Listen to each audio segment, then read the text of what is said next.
ভারতে মুক্তি পেয়েই প্রিয়তমা সিনেমাটি লড়বে সালমান খানের সিনেমা টাইগার 3 এর সঙ্গে।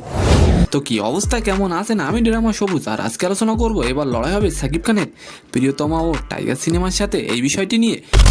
গত ঈদে মুক্তি পেয়েছিল শাকিব খান অভিনীত সিনেমা প্রিয়তমা। অল টাইম ব্লকবাস্টার দেশের পর সাড়া ফেলেছিল যুক্তরাষ্ট্র, যুক্তরাজ্য, অস্ট্রেলিয়া, ইতালি ও মালয়েশিয়াতে।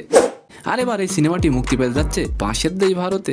ভারতের সেন্সর ছাড়পত্র পেয়েছে সিনেমাটি। ভারতের সিনেমাটির পরিবেশনায় থাকছে SSR সিনেমা। জাহিদ হাসান নবী একটি গণমাধ্যমে বলেন, দীপাবলিতে প্রিয়তমা চলবে পশ্চিমবঙ্গে। আপনারা হয়তো জানেন না, আসামে সাকিবের অনেক ফ্যান আছে, আর সেখানেও চলবে সিনেমাটি। জাহিদ হাসান আরও বলেন, কনফার্ম দীপাবলিতে সালমানের টাইগার 3 এর সাথে চলবে প্রিয়তমা।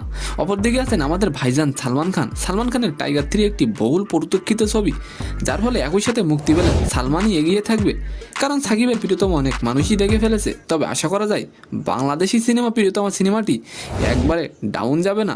বলে রাখা ভালো, প্রিয়তমা সিনেমাটি কিন্তু বিশ্বব্যাপী 41 কোটি টাকা ইনকাম করেছিল। তো আজকের ভিডিওটি কেমন লাগবে অবশ্যই কমেন্ট বক্সে জানাবেন, আর ভিডিওটি যদি ভালো লাগে অবশ্যই একটি লাইক দিয়ে আমাদের চ্যানেলটিকে সাবস্ক্রাইব করে দিবেন। ধন্যবাদ।